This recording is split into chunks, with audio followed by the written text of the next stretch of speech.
Ready? St. Patty's Day is around the corner. Right?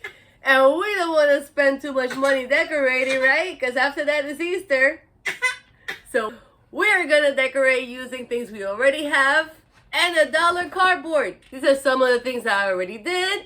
And we have more coming. So without further ado, let's get crafty.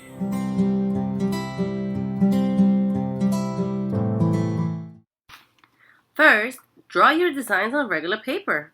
Here I am drawing on my sketchbook. This is to avoid erase marks on the cardboard. Here I am putting the welcome sign that I made on paper into cardboard. And I put the paper on the cardboard and I traced it with a pen so that way it can make indentation marks on the cardboard. And then I proceeded to trace that on the cardboard so it would look perfect.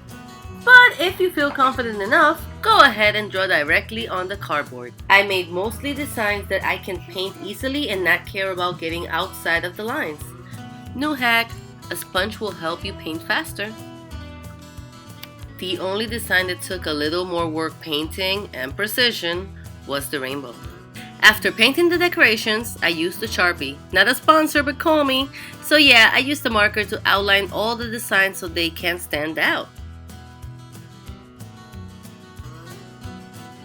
Now I cut them out. I should have left a white space around the cauldron because it could have helped it stand out against the black door, but I digress. After cutting, you guessed it, I put packing tape on the back of the designs and taped them to the door. And our decorations are done!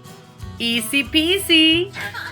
Alright guys, I hope you enjoyed this video, and if you find it useful and you found it helpful and you... I get with you. Alright guys, I hope you enjoyed this video, and if you find it helpful, please like down below. Don't forget to subscribe for more videos. Come here. You're not the only pavera, huh? Come here. She's so happy. Okay. Okay. See?